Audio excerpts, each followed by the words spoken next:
Jeremiyah Love, he can beat you through the air. He can beat you on the ground. He's going to get after you in pass protection. He can hit the big play, and he can also churn out the tough yardage. He is a five-tool player in every possible way.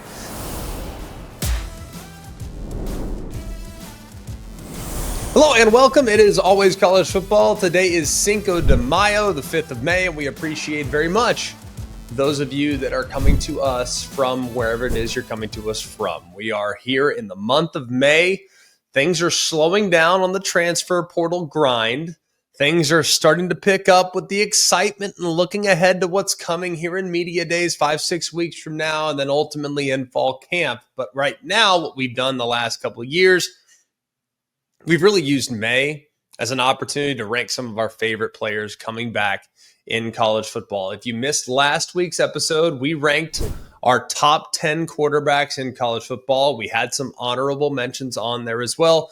We will do the same today with the running back position. And this was a little bit more difficult, if I'm being completely honest. Back in the day, in the 1980s, 90s, and early 2000s, it was pretty easy to tell you exactly who we thought would be the top 10, top 15, top 20 running backs in the sport. But that's become more and more difficult because it's no longer as much about yards, but it's about opportunities. So many guys, if you look at what they could do if they were thrust into a bell cow situation, how would they fare? Several of the teams that we talk about today and the players we talk about today, they're a part of a tandem in the backfield. Look back to last year. Quinshon Judkins and Travion Henderson at Ohio State. Either one of those two guys could have very easily been in the top 10 standalone without question. You might even be able to make the case for maybe Quinshon that he would have been a top 3 or 4 back in the sport. But in tandem, maybe they wouldn't rank quite as high. You'll notice that as we go through this list, it becomes very, very difficult. It's also tough, too, because there's a bunch of guys that we take into account. They torched Group of 5 competition last year. They torched them, whether it was at, I won't even say who. I don't want to give it away just yet. They torched Group of 5 competition, but will they be as impactful when given the opportunity to run against better defenses with a better supporting cast and maybe in a slightly different offensive philosophy? So this is a much more difficult list than it once was. When it was Adrian Peterson's show and nobody else, then it was quite easy. But we see a lot more Felix Jones, Derek McFadden's now. Where both are amazing, but I just wonder what would each do if given the opportunity to shoulder the load for 300 carries a season. So let's dive in. We will kick it off with our honorable mention, top running backs in the country. I'm not sure there is a better back in the country that supports my argument that it's hard to evaluate backs in a running back by committee type of room. I'm not sure anyone highlights that better than Jadarian Price. He is our first honorable mention. He is of the University of Notre Dame. And when I watch Jadarian Price, I really think that if this guy were the number one back on 92 teams out of the 134, he would be among the best and most productive backs in the country. He's instinctive. He does a really good job, I think, of setting up blocks. I think he's good enough in the passing game. He works his tail off in protection. He's not a guy that's going to get a ridiculous amount of opportunities because of who he shares the backfield but he does make guys miss, and he does a pretty good job of finding the running lane and hitting the hole.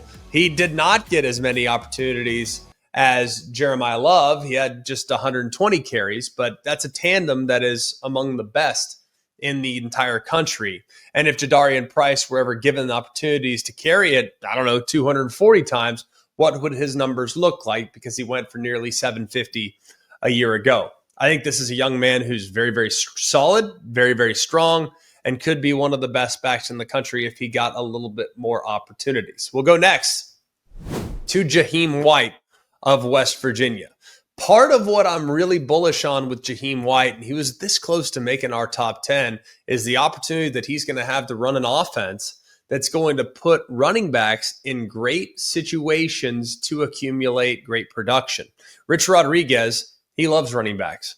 And that's going to help an awful lot when taking into account Jaydn Ott's skill set. And now he's going to likely be the lead back in a heavy, run-heavy attack. It might be a group that goes by committee for sure, but Jahiem White's a veteran and was last year's leading rusher, and he had to split those carries last year between C.J. Donaldson and Garrett Green. Now, he's not the biggest guy in the world. He's just 5'7", but he's extremely quick. He's low to the ground. I think he's hard to see behind the big offensive line, and he can hit the hole immediately, and before you know it, he's past you. That's led to nearly 1,700 yards over the last 2 seasons, 11 touchdowns, and averaging over 6.5 a carry. So while he was a little bit limited in the spring, and maybe we don't know exactly how good he's going to be and how he might be utilized and all the different ways he might be utilized in this offense, that minor knee injury, it shouldn't be a problem with him in the fall, but we have seen very little of what he might be able to do in this new look offense. But Jahiem White, I think, is a guy that can do an awful lot in this offense, and I'm excited about seeing the mix with him. He also is not a bad at the backfield as a pass catcher either. 24 catches last year for 247 yards and 3 touchdowns. So excited to see that fit. Jahiem White with Rich Rodriguez. He made our honorable mention list. We'll go next to Le'Veon Moss at Texas A&M. Now, if not for the injury that he sustained against South Carolina last year, Le'Veon Moss would have, without one doubt whatsoever, he would have 100% been in our top 10. He was well on his way to rushing for over 1,000 yards.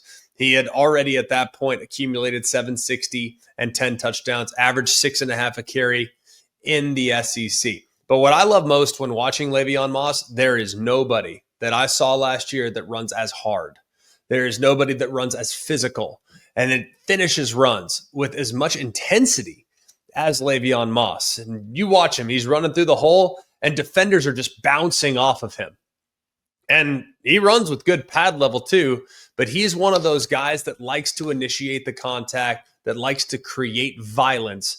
And as a result, defenders think twice when they go and try to make contact with Le'Veon Moss. So I think he, of course, was benefited last year by an injury in the preseason to Reuben Owens, which gave Le'Veon Moss plenty of opportunity to come out to the forefront and have a great first 8 or 9 games of the year. But when he was lost with that knee injury, that obviously slowed down any momentum for him to be a top 5 back coming into 2025. However, sounds like the prognosis is good. He's been openly tweeting about, hey, I'm going to be back. I'm going to be at 100%. Don't you worry about me. I believe that Le'Veon Moss by season's end, if he looks anything like he did last year, A&M's rushing attack has a chance to be in great shape. We'll move next to a guy that also had to deal with an injury last year, and that's C.J. Baxter at Texas. Now, coming into the 24 season, the expectations were sky high because if you look at what he did as a true freshman the year before, he was pretty effective, but he got more effective as the season went along. C.J. Baxter maybe took a little time, had to take a bit of a backseat to Jonathan Brooks, who went on to have an amazing season for Texas 2 years ago. So Baxter was kind of lost there in the shuffle, got plenty of opportunities, got 140 carries, but you felt like last year it was finally going to be his show. It was finally going to be an opportunity for Baxter to show, hey, I'm the 5-star phenom that everyone expected me to be when I arrived at Texas a couple years back. However, preseason injury to his ACL and LCL, required surgery, shut him down the entire season, but he now is going to be back in the mix to complement an already emerged Quintrevion Wisner as what could be one of the better 1-2 punches in the entire country. So this is kind of banking on the upside and what we saw from Baxter 2 years ago. By all accounts, he's made a full recovery from the knee injury in the preseason last year.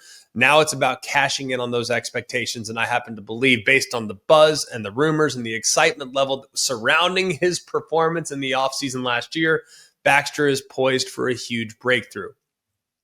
We'll go next to Jonah Coleman at Washington. Now, there's not much that this young man can do better. He can probably get a little bit better. Perhaps it's maybe a pass catcher. He's not a guy that has been outrageously productive in the receiving game. He did have 23 catches, but he has yet to reach the end zone last season.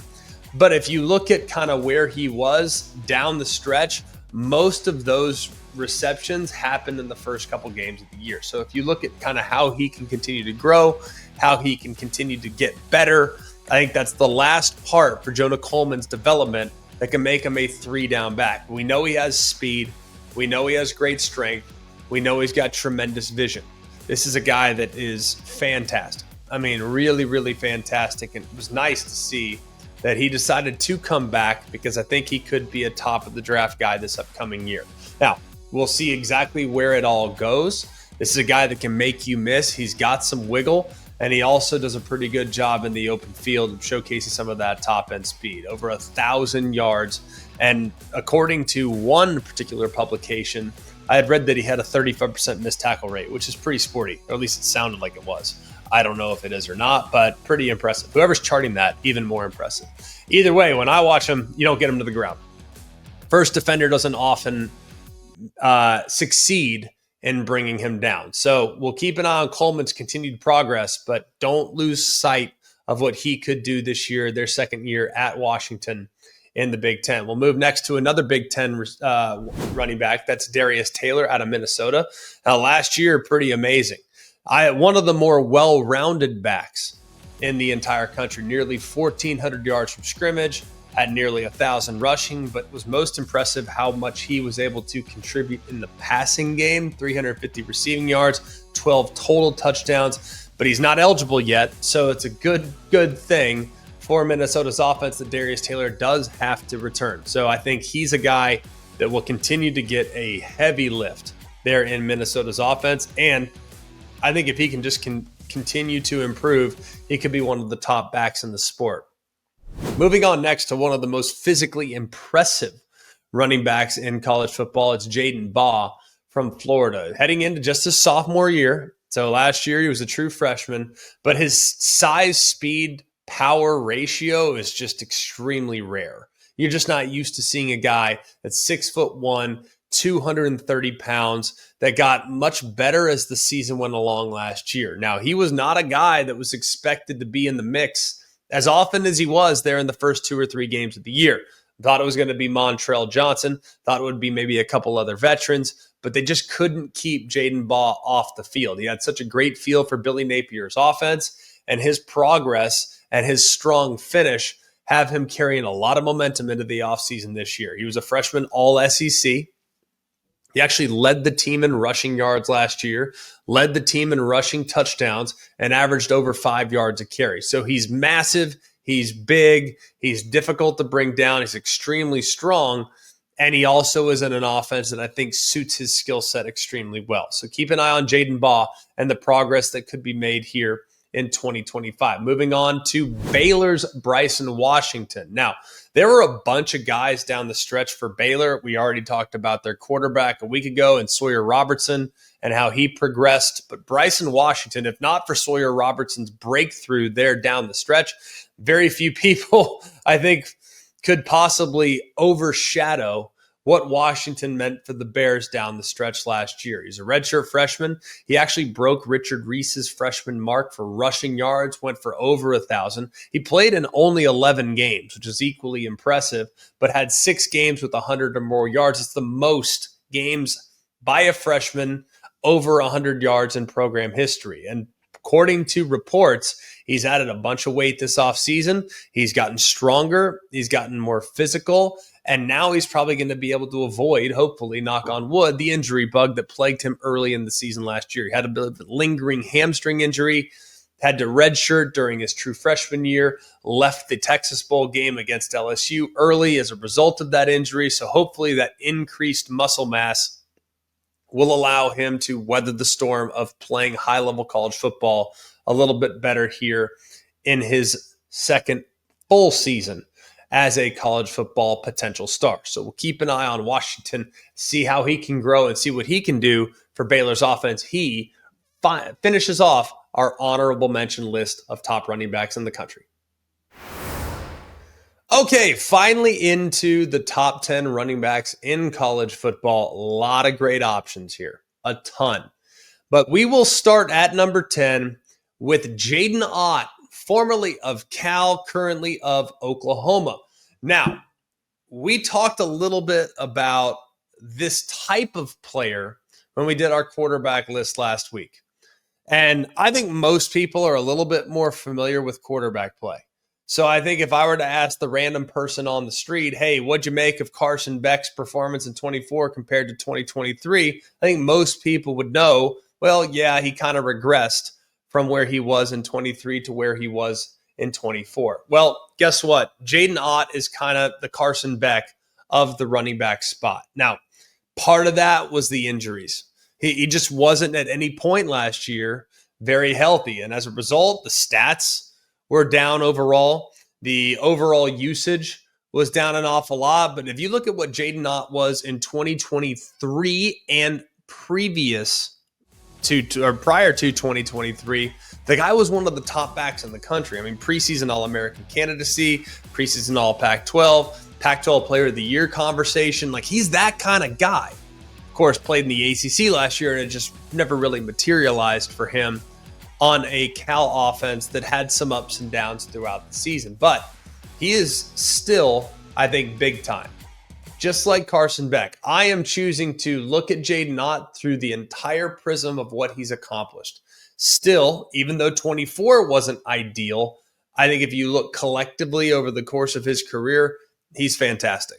That's why he's produced nearly 3,500 all-purpose yards in the last 3 years. That's why he's third among all FBS running backs in all-purpose yards in a career. So a lot of things to look at, and that's among the returnees, by the way. But if you look, too, at what this could mean for the Sooners offense, I think he's in a really good spot. A really good spot for how he fits and how he's going to be able to complement John Mateer, how Ben Arbuckle's going to be able to figure out ways to get Ott involved. And, of course, hey, big part of this is staying healthy, and he's got to be at 100%. But if he is at 100%, Jaydn Ott can very easily climb this list. So while I have him currently at number 10, partly because of the performance and the productivity last year, I feel like I'm getting Jaydn Ott on sale a little bit. I think this is a guy that has top 5 potential, top 3 potential at the running back spot. And if he can get back to form and stay healthy, we're going to feel pretty good about where we were able to kind of buy stock in Jaydn Ott right now. So he still cracks the top 10 right now, but hopeful a bounce back can happen this upcoming year with Oklahoma. At number 9, difficult to make a rock-solid evaluation of this young man because of the step up in competition that he will experience. But it is Ahmad Hardy of Missouri. Now, this is a guy that was remarkably under-recruited. Okay, he's from small town in Mississippi. There weren't a ton of opportunities for him to kind of get noticed and get checked out, but was outstanding as a high school prospect. Got a little overlooked because he's not the biggest guy in the world. He's just 5'10", but he's a guy that kind of runs with an edge. He runs with a bit of a chip on his shoulder. As a result, in his time at Louisiana Monroe, he had 8 100-yard games in his true freshman year. He had 2 200-plus yard games and went for over 1,350 yards and 13 touchdowns last year.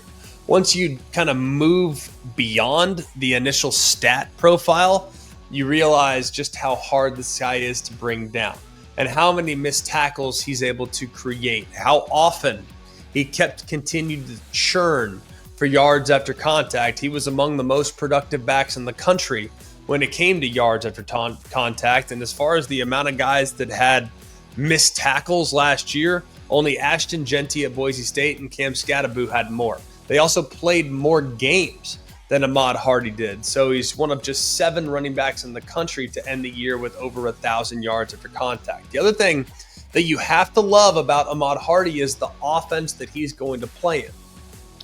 At Missouri, they do so much when it comes to the stretch zone. They love to hit that stretch zone. They love to hit it wide. And if you can get on the perimeter, it's very difficult for the defenders to find the right avenue and the right angle to bring that running back to the ground. When you have a guy like Hardy that's strong and physical and can run through contact, oftentimes you're going to have to be able to run through that contact because the angles that you create with this scheme make it extremely hard on the defender. I think it's a great marriage. This is a system that is made to create highly successful and productive running backs. I think Hardy will be next in line. I love the fit. I love the marriage, which is why Ahmad Hardy breaks into the top 9 here in our top running back list. Moving on to number 8, it is Isaac Brown of Louisville. He's just the second Power 4 true freshman in the college football playoff era to go for over 1,000 yards, 10 touchdowns, and at least 7 yards per carry. So pretty impressive.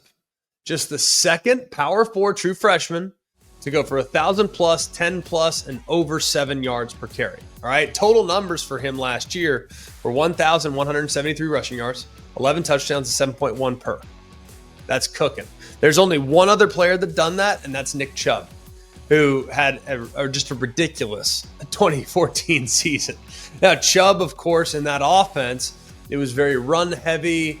It was fullback, 2 tight ends, and while Sonny Michel and others did take a little bit off his plate, there were some injuries that allowed Chubb that much opportunity to create great production. Chubb went for over 1,500, 14 and 7.1. Ridiculous, right?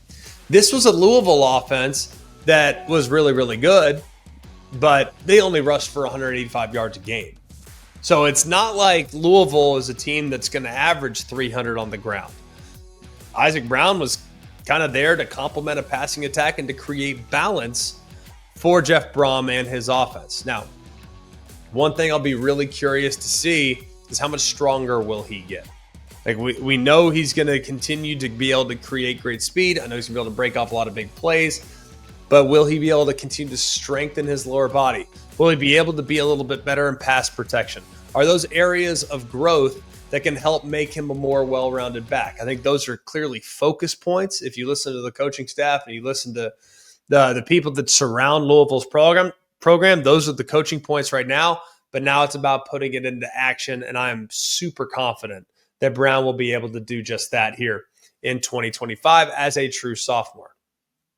Moving on to our 7th best running back, that is Quintrevion Wisner of the Texas Longhorns. What I love most about Quintrevion Wisner, and now the combination of him and CJ Baxter together in the backfield, has me very excited for what Texas could do in the run game this year. Coupled that with Arch Manning's legs, and now you have a 3-headed monster that you have to account for.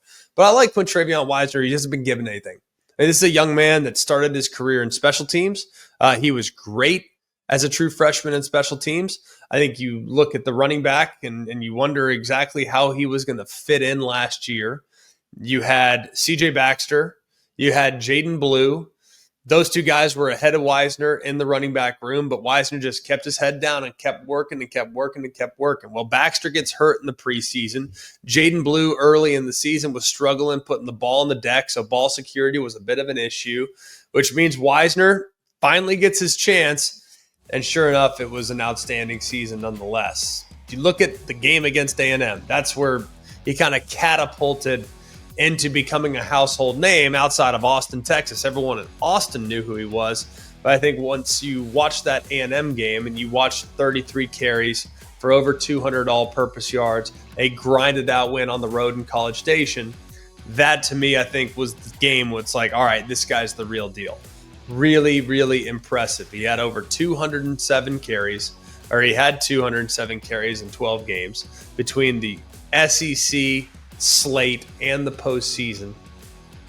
I don't know if that's the number that you want. It seems like a heavy lift. When you look at some of the top backs in the country, 150, 160, 170, that's about right. But with the reemergence of Baxter and hopefully a couple of the young guys stepping up, hopefully Wisner won't have to do quite as much this upcoming year, but I can promise you, you will feel it when he is in the ball game. He's also great in the passing game. He's an above average blocker. He's rock solid catching the ball out of the backfield.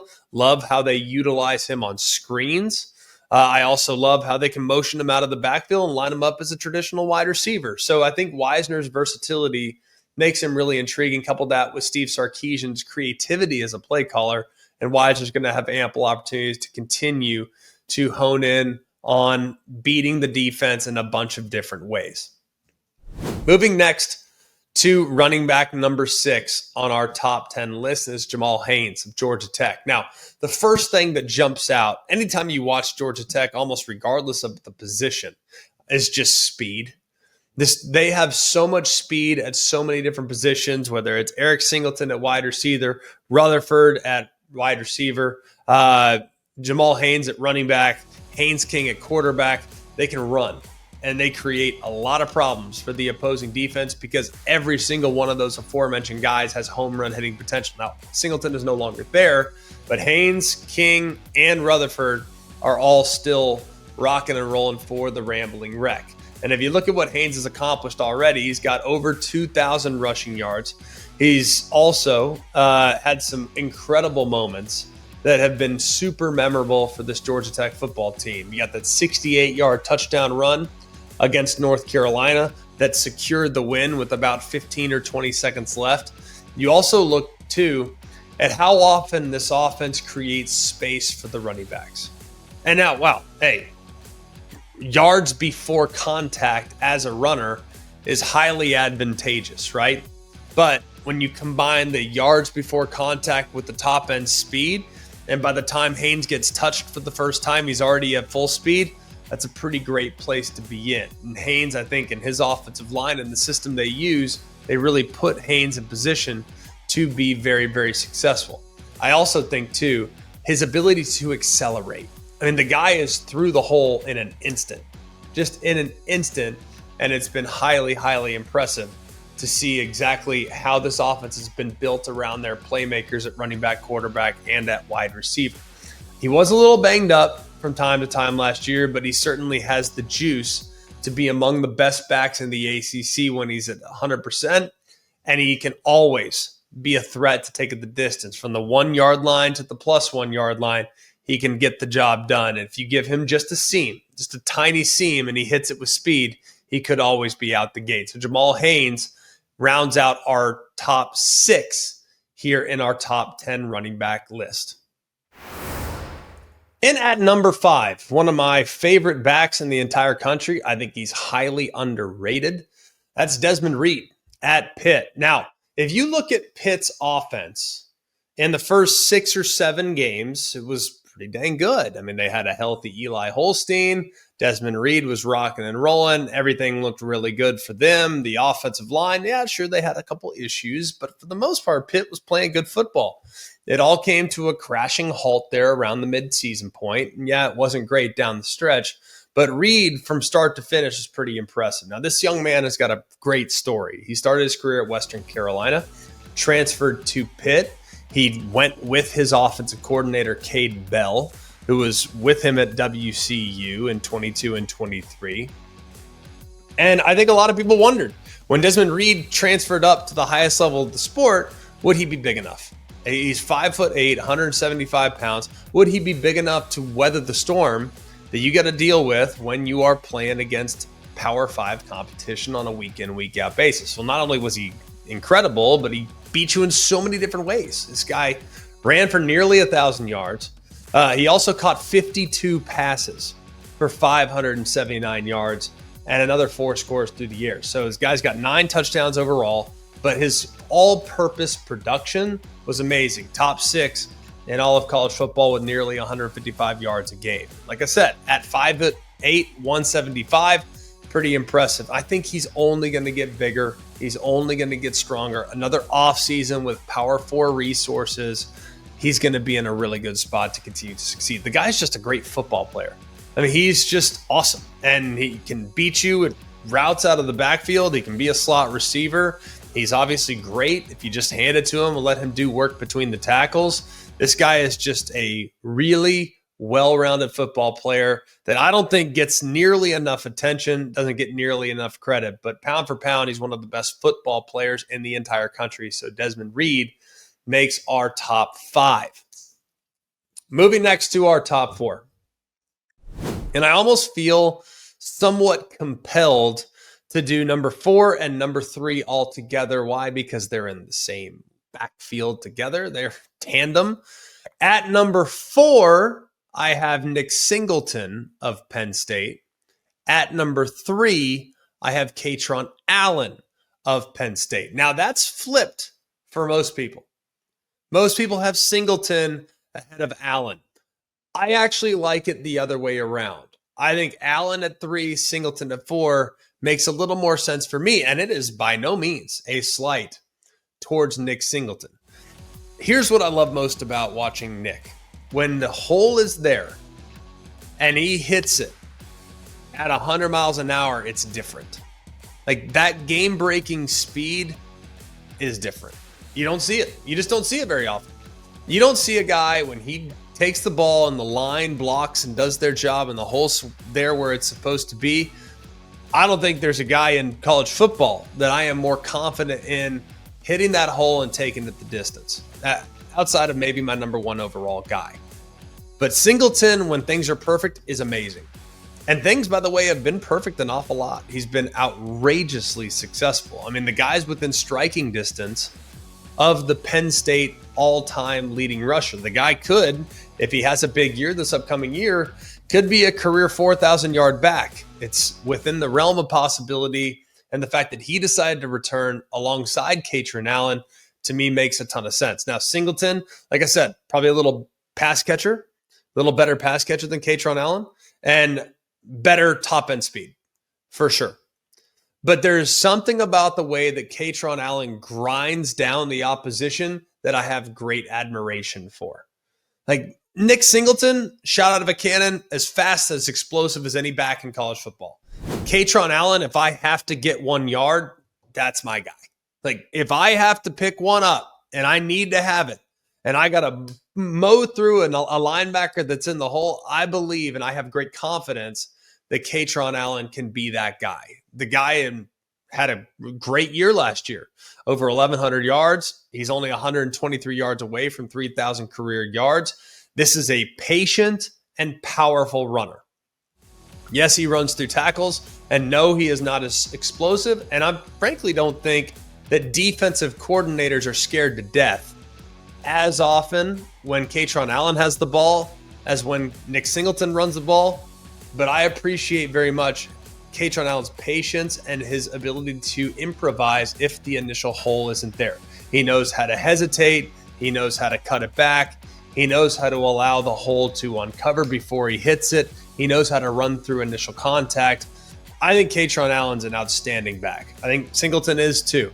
I just think Singleton needs things to be a little bit more perfect for him to be at his best, whereas Kaytron Allen can make the offensive line look good with how he runs behind his pads. So I think, too, when you look at how he played at times throughout the postseason, I think there could be another gear in there for Kaytron Allen. He's a punishing runner, and if you look at some of the postseason performances, the game against Oregon in the Big Ten championship game, the 3 playoff games, Kaytron Allen had nearly 460 yards from scrimmage and 3 touchdowns. He was picking up tough yardage, and we know if you could run the ball well in the postseason, that's pretty dang impressive. He was also slicing through defenses, and I think one of his best games of the season was against Boise State in the Fiesta Bowl. Now, the Broncos defense had no answer whatsoever for Kaytron Allen. He went for 134 yards and nearly 8 yards per carry. So I love 4 and I love 3, but my order is just slightly different from that of most people. I just think Kaytron Allen, the tough yardage, gives him a slight edge over the guy in Nick Singleton that has that home run hitting track speed on every single rep that he might touch the ball throughout the game. At number 2, I'm going to go out to Oregon. I might have to roll the dice a little bit here, but I'm going with Makhi Hughes. Makhi Hughes, formerly of Tulane. I watched this young man the last couple of years, man, and it's hard to overlook. In 2 years with Tulane, he ran for nearly 2,800 yards, had over 18 carries a game.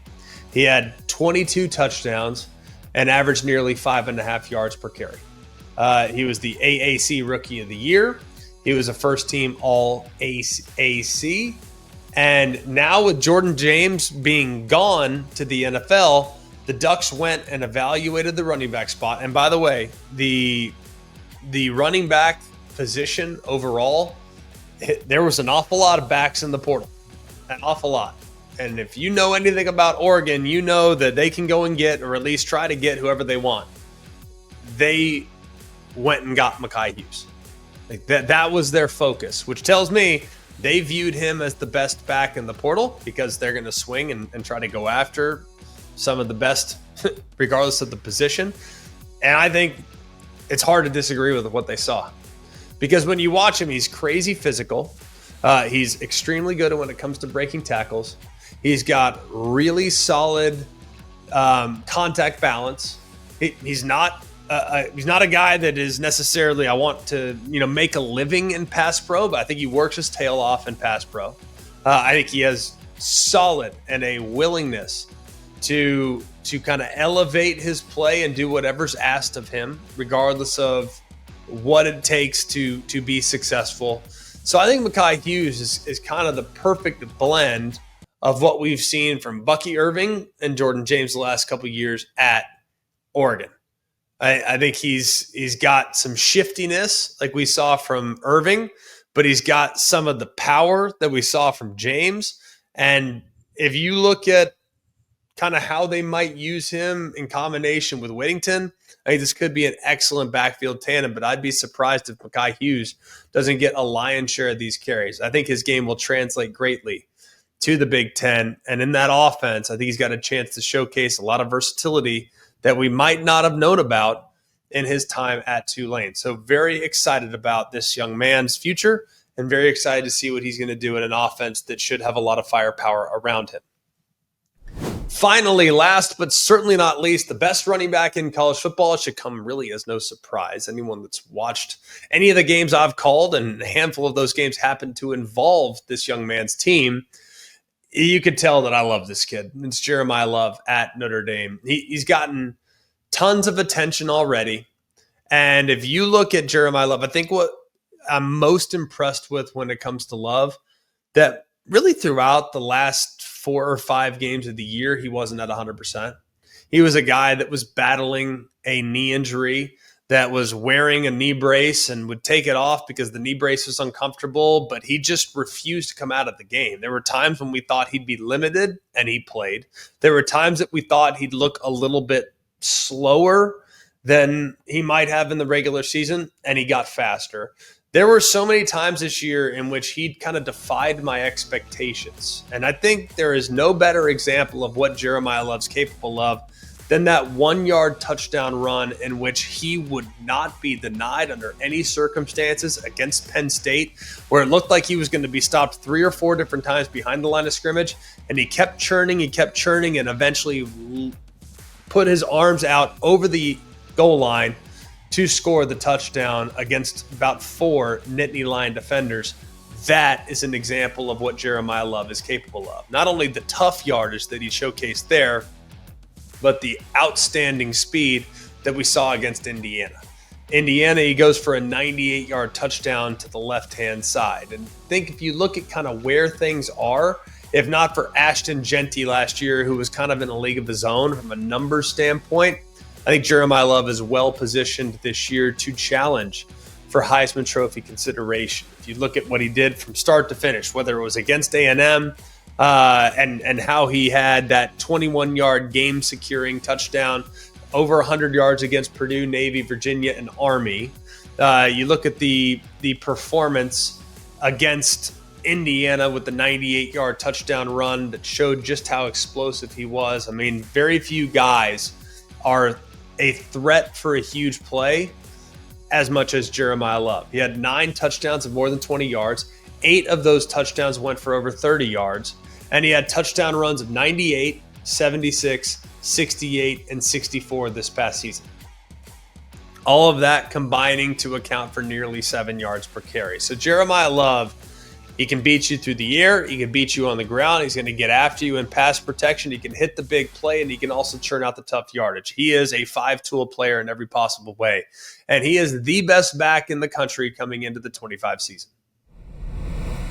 That'll do it for us here at Always College Football. Continue to like, to rate, to subscribe to the show wherever you get the show, whether it's on the podcast platform. If you're here with us via the ESPN College Football YouTube channel, we appreciate y'all very, very much. We are going to continue to put out lists like this. We still have a handful of lists that we'd like to do, top defenses, top offensive lines, a handful of lists that are still kind of in the hopper. We're working on them right now. We're grinding on a few things to try to figure out, all right, who's where? Should this team be 6 or should they be 7? We'll do a couple other lists just like this. So do not go anywhere. Keep it locked in here at Always College Football by subscribing to our podcast wherever you get the podcast and continuing to check back on the ESPN College Football YouTube page for our most updated content. So for all of us here at Always College Football, for Mark, Jake, Jack, the other Jack, I'm Greg. We hope you have an amazing day. And remember, it's always college football. Hey guys, it's Greg McElroy. Thanks for watching Always College Football. Make sure you like, rate, and subscribe to ESPN's YouTube channel and wherever you listen to your podcasts.